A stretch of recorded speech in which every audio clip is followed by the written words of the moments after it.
안녕하세요. 저는 결혼 이후 완전히 새로운 삶이 시작되어 이제야 조금씩 적응하고 있는 40대 여성입니다.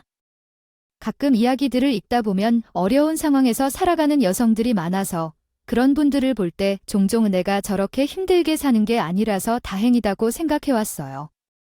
하지만 사람의 삶은 항상 역지사지가 필요한 법이죠.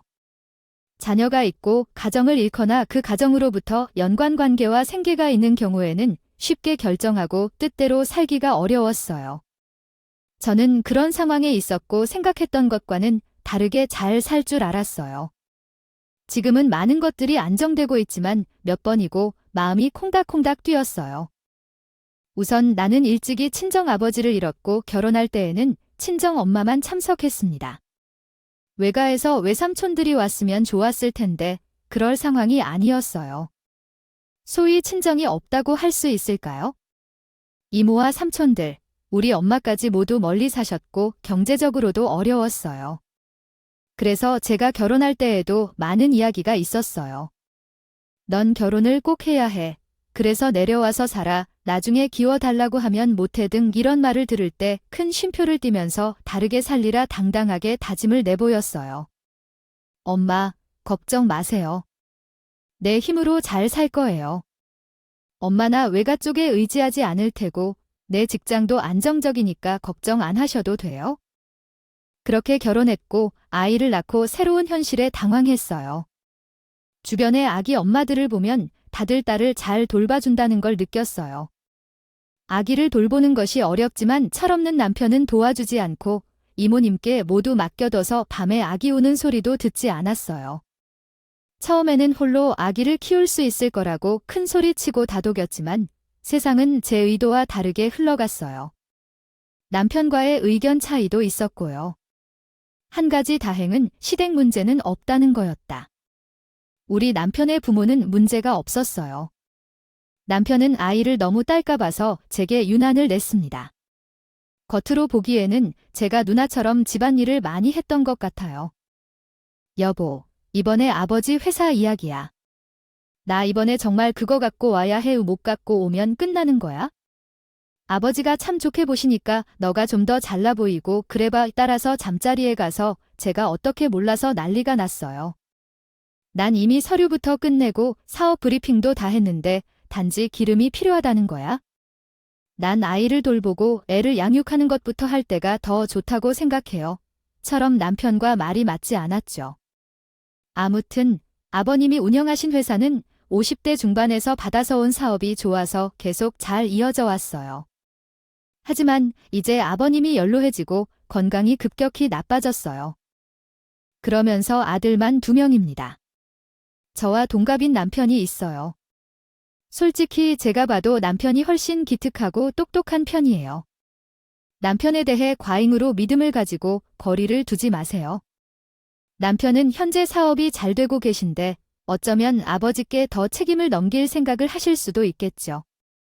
감정적으로 반응하면 손해보는 건 당신뿐이에요. 그래서 이렇게 노골적으로 계속 간병을 해주고 계신 거죠. 아무리 노력해도 결국 부모를 더 잘 돌봐주는 게 먼저일 수 있어요. 이런 생각을 가진 채 온 거예요. 아버지께서 허리와 무릎 문제로 몇 번의 수술을 하셨는데 그로 인해 경인의 도움이 필요했어요. 돈 문제는 크게 걱정할 만한 게 아니기 때문에 간병인을 고용해도 괜찮았을 텐데 남편은 스스로 돌봐주겠다는 자부심이 크신 것 같아요. 남편의 선택에 민감하게 반응하지만 결국 아버지께 신경을 알맞게 써주고 계시는군요. 잘 들어보니까 너기는 재수 씨한테 부탁해놨어. 우리 마나님은 큰 며느님이니까 너가 나서서 지휘만 해달라고 하는 거야? 그리고 이번에 대해 정말 미안해. 내가 돌아오는 길에 그 가방에 어울리는 스카프 하나 사올게. 이번만 좀 봐주라. 아, 나는 그 스카프를 받고 싶어서 알겠다고 한 게 아니라 이미 그렇게 정해둔 거라 바꿀 수 없다는 걸 알아? 낯선 가방을 꺼내보니 가격이 너무 장난스러워 믿기지 않더라. 손바닥 크기의 가방에 500만 원이 넘는 가격이 적혀 있었으니까. 우리 집에서 자랐다는 게 너무 세밀하게 해결한 것이라 생각해. 정말 능력 있는 남편이지만 나에게 이렇게 호화로운 선물을 한 적이 없었어. 아마 남편이 미안해한 모양 같다. 명절에 집이 비어 있고 제사까지 맡기려니 너무 바쁘다 해 이해했어. 사실 남편이 꾸미는 것에 비해서 다 해결해 준 것을 모르고 있어? 그래서 내가 돌아온 명절은 동서와 함께 제사를 하고 명절상을 준비하기로 했어. 근데 너무 난감하게도 동서가 혼자 만들어버렸어. 왜냐면 그때 내 허리디스크가 터져서 시술을 받았거든. 다행히도 남편은 있어서 보호자로 옆에 있었지만 급하게 병실을 떠난 거야. 어찌됐든 동서에게 사정을 설명하니 괜찮다고 해주더군. 괜찮아요, 형님. 나도 디스크 문제 대책이 있어서 아는데 진짜 죽을 맛이더라고. 이미 형이 다 해놓았으니까 너무 불편해하지 마. 남편이랑 너 친구도 잘 지내고 있다니 너무 좋아. 남편보다 동서에게 더 고마워서 눈물이 날 지경이야. 너무 감사하고요. 동은 너보다 5살 어려서 결혼한 지 얼마 안 됐어. 부부가 비슷한 성향의 사람끼리 만나는 걸까? 내 경우는 그렇지 않다고 생각하지만 동서와 남편 둘 다 밝고 친절해서 동서가 나에게 굉장히 잘 대해줬단 걸 새삼 느낀다. 다른 곳에서 아무 문제 없이 남편이 출장 갔을 때 내가 디스크가 또 날 줄 알았어. 수술해야 되는 줄 알았는데 급하게 병원에 갔더니 엎친 데 덮친 격으로 수술을 앞두게 됐어. 남편에게 연락했더니 전화가 통하지 않았어. 어떻게 해야 할지 모르겠어? 재수 씨한테 도움을 청하면 안 될까? 올해는 이런 일이 있어야 하는 거야? 거래처분들인 소를 내가 해서 어떻게 해야 할지 모르겠어. 저번에 재수 씨에게 신세지면 이번에는 어떡하지? 여기서 눈물이 주르륵 터져나와. 너무 서러웠나 봐요. 여보, 우리 가족을 잘 살아보자고 그렇게 바쁘게 사는데 왜 내가 너를 필요로 할 때 내가 옆에 없어. 결혼한 게 어딘지, 한부모 과정인 것인지 모르겠다. 전화를 끊은 후 남편도 그냥 내게 신경 쓰지 않았나 봐 미안하다고 하면서 재수 씨에게 도움을 요청했다고. 병원비부터 도와줄 수 있는 것은 이것뿐이라며 용돈을 조금 주었어. 그냥 상황을 받아들이기로 했어. 다른 방법이 없어서 그냥 받아들인 거야. 결국 동서가 운전해서 병원에 데려다 주고 입원하는 것부터 많은 일들을 도와줬어. 중간에 어딘가 설명이 빠져 있을 수도 있어. 놀라운 일이 있었네요. 저의 친정언니도 형님이랑 똑같은 수술을 한 것을 알았어요. 제 언니가 그때 정말 힘들어했다는데 아주 아프셨겠죠? 특히 여성들은 이런 수술 후에 우울해하는 경향이 있다고 하더라고요. 제게도 호르몬 때문인지 감정 기복이 심했어요.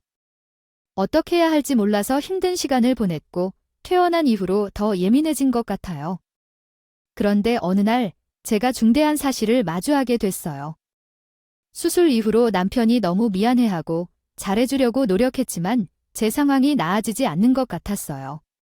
어느 날 새벽 우연히 핸드폰을 보다가 남편의 프로필 사진을 보게 되었는데 그 사진 속에는 제가 알지 못하는 여자와 함께 있는 모습이 담겨 있었어요. 그 순간 너무 놀라서 사진을 캡처하고 확대해서 보니 남편이 외국 여자와 함께한 사진인 것 같았어요. 어린 여자가 남편과 함께 신혼부부처럼 보였고 그 사진을 보고 정말 충격을 받았어요. 조용히 지켜보다가 결국 아버지에게 사진을 보여주게 됐는데 아버지는 화를 내셨어요. 증거가 부족하므로 남편에게 들키면 안 된다고 하시더라고요. 이때부터 저는 조심스레 행동하면서 감추려고 했는데 결국 가족들과 함께 식사를 할 때 사진 사실을 털어놨어요. 남편이 이해하게 될 거로 생각했지만 정말 어려운 상황에 처해 있었어요. 이런 일이 일어나면 어떻게 해야 할지 많은 고민이 들기 마련이에요. 이야기를 해야지. 아버지, 지금 안 그래도 아프신데. 아버님, 죄송합니다. 모두 사실 맞고요. 전이 사람과 이혼하고 싶어요. 그러니 다들 눈이 튀어나올 듯 놀랐고 동선에 순간적으로 입을 틀어 막더라. 그요, 서방님도 엄청 당황한 표정이었고 남편과 아버님은 똑같이 생긴 얼굴로 저를 빤히 쳐다봤어요. 저도 이 말을 하며 엄청 용기가 필요했어요. 안 받아줄 것 같더라고요. 아빠님 그리고 다른 분들도 전이 사람과 못 살 것 같아요. 제가 아플 때도 이 여자랑 같이 다녔고, 명절 때도 이 여자랑 있었고요. 그냥 저는 이런 사람을 지우 아빠로 못 둘 것 같아요. 본인이 지우 아빠를 포기한 거잖아요. 저는 그만하겠습니다. 이러니 시댁 식구들이 다 뒤집어져서 어쩔 바를 몰라 하는데 남편만 아주 분노해서 길길이 날뛰고 있었어요. 아니요, 저는 다 필요 없어요. 이대로는 제가 정신병 걸릴 것 같아요. 너무 후회스럽고 실려요. 지우만 데리고 나가게 해주세요. 저는 이 집돈이고 뭐고 다 필요 없습니다. 그러자 아버님이 뒷목을 잡고 한참 계시다가 겨우 입을 열으세요. 그네야, 저기 이렇게 하자. 내가 이 김경훈이 잘못 키웠다. 이놈, 원하는 대로 다 해줬더니 그런 모양이야. 너랑 지우한테 잘하도록 내 야단을 치마. 아니에요, 아버님. 저 이혼할 거예요. 여기까지 와서 더 볼 것도 없다 싶어 저는 날카롭게 선을 그었어요. 당시 아버님이 새삼 식사를 하자고 자식들을 불러 모은 건 연세가 있으시다 보니 잔병치레도 많고 몸도 힘드셨는데 그런 와중에 이런 소식을 들으니 감당이 안 되셨나 봐요. 우리 부부의 이혼 역시 적극적으로 말릴 상황이 못 됐고요. 그래서 저희는 완전히 갈라섰다. 내후로 무슨 이유인지 몰라도 남편은 회사에서 밀려나게 된 것 같아요. 제가 이 사실을 아는 건 이후로 남편에게 원망의 연락이 왔거든요. 참 웃기죠. 누가 잘못을 저질렀는데. 남편은 저에게 엄청 따지고 못 잡아먹어 안달이었어요. 당시 동서로부터 연락이 왔는데요. 사람 마음이란 게 그렇더라고요. 특히 같은 여자 간에는 남편이 외도를 했다는 게 왜 그리 수치스럽고 민망한지 모르겠어요. 괜히 여러모를 서글프고 힘들어서 동해 연락을 무시하고 보지 않았어요. 그는 그대로 한가한 건지 뭔지 앙심을 품고 저에게 가만두지 않겠다는 문자를 종종 보내왔답니다. 심지어 본인이 줘야 할 양육비도 주지 않고 말썽을 자잘하게 피웠어요. 저는 집을 팔고 얼마 챙겨 나오긴 했지만 편치하는 몸으로 홀로 아이를 키우기 넉넉하진 않았죠. 아이 학군을 생각해서 아주 작은 빌라로 이사를 왔고 그 과정에서 남편에게 받는 가증스러운 가방도 팔아버렸어요. 사실 그럼에도 택도 없는 생활이었어요. 그런 사이 동서로부터 연락이 왔고 자꾸 우리 지우가 보고 싶다며 오겠다는 거예요. 지우가 저 엄청 따라다녔다요. 저 한 번만 보여주시면 안 될까요? 만나서 사달라는 것도 사주고 맛있는 것도 먹고 그렇게 하고 싶어요. 주소 좀 알려주세요. 형님. 이날은 저도 마음이 많이 약해졌던 날이라 결국 동서를 불렀어요. 우리 집은 반토막 나긴 했지만 특별히 달라진 건 없다고 말하며 집으로 들렸지요. 그전 집은 35평대 아파트였는데 11평대 좁고 추운 빌라로 왔으니 동사가 보기에도 딱했나 봐요. 사방이 다 막혀 빗줄기 하나도 들지 않고 칙칙한 집이거든요. 근데 여기서 딸과 전혀 다르게 속내를 다 말해버렸어요. 5살쯤 되니까 자기는 하고 싶은 말은 안 가리고 다 하더군요. 작은 엄마, 우리 집 엄청 조금해 있어요. 엄마도 일하고 이제 어린이집도 늦게 와요. 나만 늦게까지 있어 다 일찍 가고 나만 집에 혼자 어머니가 일하느라고 바쁘시다는데 저는 아이를 아침 7시 반부터 저녁 7시까지 돌보는 일로 고생하고 있어요. 몸도 회복되지 않은 상태인데 직장을 구해야 했고 이곳에서는 딸을 돌보는 일이 눈에 띄게 미흡해요. 한숨을 내쉬며 나눈 대화에서 아버님의 건강이 더 좋아졌다는 소식을 들었어요. 그동안 아버님 곁에 남겨드리고 싶었는데 아버님이 당분간 본인을 돌보겠다고 말씀하셔서 제가 돌봐드리겠다고 제안했지만 거절당했어요. 상황이 답답해서 동서에게 여러 차례 연락을 했지만 제가 계속해서 피해버리는 것을 보고 매일이 힘들어졌어요. 왜 저만 이런 어려운 상황을 겪어야 하는지, 자기 딸마저도 돌보는 것을 할 필요가 없는 사람인데 말이죠. 이혼한 것에 대해 후회는 없지만 양육에는 제대로 참여해달라고 요청했어요. 그렇지만 동서의 말들은 이해할 수 없는 말들 뿐이었어요. 자기 회사를 그만두고 도와줬던 것도 모르는데 명훈이와 결혼에 심부름까지 하고 있으면서 카운셀링을 해주는 건 당신이 만든 상황인데 나를 당신과 꼬도 들게 전화를 하는 게 역겨웠어요. 그래서 전화를 끊고 집에 돌아와서 금액을 예상하고 있는 통장들을 확인해 보았어요. 그리고 다음 날 잔액을 확인하러 은행에 갔는데 정확한 금액을 보고 순간적으로 충격을 받았어요. 이게 무슨 실수인지 세세히 살펴보니 직원의 잘못이 아니라는 것을 알았어요. 금액을 다시 확인해 보니 제 명의로 된 통장 안에 2천만 원이 들어있고 거기에는 입금자로서 동서의 이름이 있었어요. 은행 직원과 친구에게 이야기하고 나서 동서에게 전화했어요. 동서야, 이게 뭐야? 내 앞으로 왜 이렇게 해? 라고 물었더니 형님이 그거요?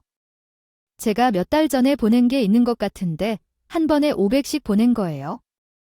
왜 그러냐고 2천만 원을 그냥 넣은 거야 라고 말하더니 그냥 받아달라고 하더군요. 그걸 그냥 받으라고 하면 받아야 하는 돈인데 나도 마음이 좀 찝찝해서 말 줄 알았어.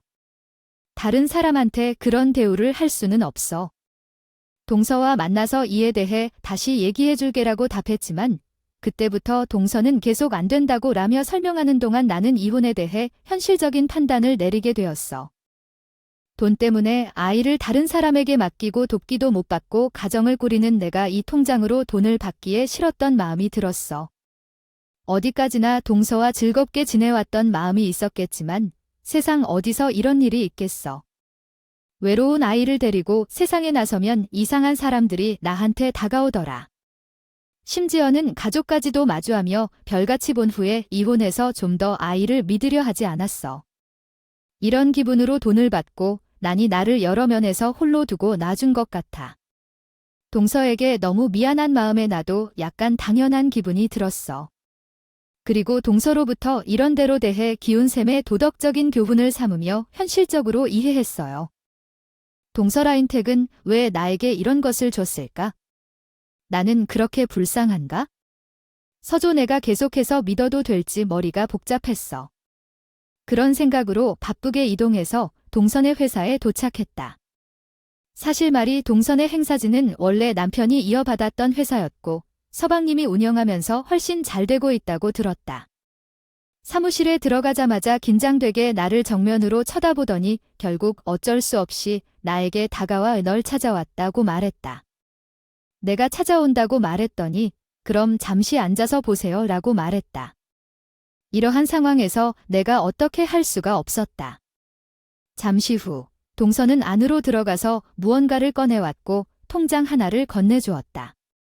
나는 놀라서 통장을 열어보니 명의에는 새롭게 느껴지는 이름이 있었다. 아버님의 통장인 줄 알았는데 동서란 이름이 새겨져 있었다. 나는 통장을 자세히 살펴보니 최근 동림의 통장으로 이체된 내역들이 있었고 아버님의 성함으로는 나에게 보낼 수 없어서 돌고 돌아 동서의 통장으로 전달된 것 같았다. 나는 형님께 올릴 돈을 입금해달라는 아버님의 요청을 받았었다. 그 이유는 아버님이 이혼 당시 아주 화나셨고 형님을 잡으려 하셨지만 안 되어 나에게 형님의 사정을 알아보게 했다. 나는 애는 어린이집에 맡기고 하루 종일 일을 한다는 등의 어려운 상황을 설명했고 아버님은 이에 대한 답답함을 느꼈는지 돈을 보내줬다. 그저 아버님의 마음이라 생각하고 돈을 받았다. 하지만 동서의 말이 끊기고 문을 열자 전 남편이 나타났다. 그가 동서라는 이름을 언급하며 회사로 돌려보내도록 요구했다. 내가 잘못 알아들은 줄 알았지만 상황은 위기에 처해 있었다. 남편은 동서에게 돈을 넘겨오라고 했는데 내가 이를 거부하자 깡판을 놓으려 했다. 그러기는 했지만 그건 정말 극도입니다. 사무실 안에서 동서랑 이야기하고 있는 걸 봤거든요. 그리고 밖에서 오고 가던 중에 급기야 들은 것이었죠. 그런데 문이 열리고 들어와서 동서는 둘째치고 나에게 소리를 질렀어요. 야, 너는 나한테 양육비 내놓으라고 그날 리를 쳐 사람을 협박하다니 진짜 어처구니가 없어. 너희 아버지한테서 돈을 받아먹고 있었어. 정말 웃긴 일이에요. 뒤에선 아버지한테서 돈을 받아먹고 있으니까. 내가 여기서 재수 씨랑 속일 계획을 세우고 물을 마시게 만들려고 판을 깔고 있는 건 사실이 맞지? 그래서 날 이혼하고 엿먹이려는 거 아니거든? 이제 깨달아 하지만 내가 막았어요. 동서는 얘기를 하려는데 막았어요. 지금 뭐 하는 거야? 왜 동서한테 난리를 피우는 거야?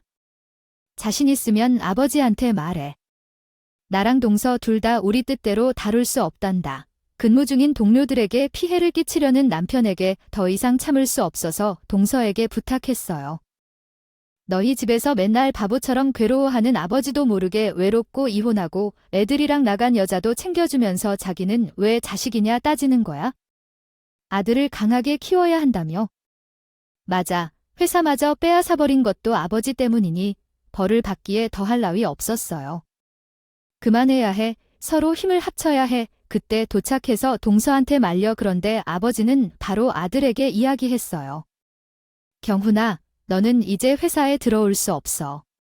내가 널 쫓아내고 싶다. 그리고 남편은 집에 돌아다니고 여행을 다니고 돈을 마구 쓴 것을 다짐들이 다 알았다며 말했어요. 몇 번이나 말했는데 알고 있는 사람들이 많아. 한 번 크게 나가면 회사 관련해서 법적으로도 되돌릴 수 없어. 여기까지 들으니 정말 답이 없고 한심한데 아버님한테 문제를 맡기는 게 최선이야. 이혼이 나았다는 게 더 기뻐야 할 일이야? 정말 이렇게 또 해선 안 돼. 아버지는 남편에게 전화하겠다고 하셨어요. 그리고 우리는 각각 집으로 가게 됐지만 남편은 좀 일찍 도착해서 아버지에게 화를 냈어요. 그래서 아버지는 여기서 적당한 대답을 요구하고 모든 것을 돌려달라 했어.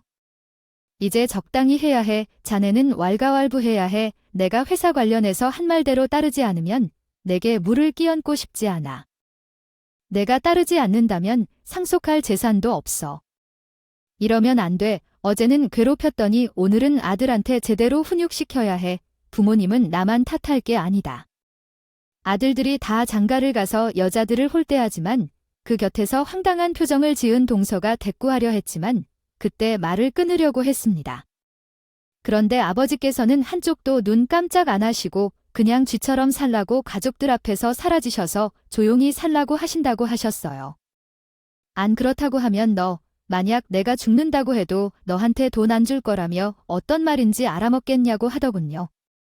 그러면서 아버지께서 비로소 이때야 제대로 나를 쳐다보시더니 너, 내가 돈 보내주는 거 싫다랬다며 그래 알았다. 이제 그만해라고 했습니다. 남편은 저와의 대화는 둘째치고 아버지께서 본인한테 한 말을 못 견디겠는지 나가버렸어요. 저도 그대로 시댁을 나와 집으로 향하고 있었는데 지하철역에 도착했는데 여기서 아버지께서 전화가 걸려왔어요. 그래, 이젠 전화를 받아주는구나. 내가 너한테 따로 말하려고 전화를 걸었다. 아까 경원이 놈이 있어서 제대로 말 못했어. 서로 얼굴 보기 거북하고 너도 불편할 테니까 다달이 안 주고 한 번에 주도록 하마네. 뭐를 말씀이세요? 아버지께서 아까 본인 아들이 있어서 그래서 욕받겠다. 고생했겠다 말씀하시는 거예요? 500만 원씩 주려고 했지만 그게 너를 더 힘들게 할지 몰랐다고.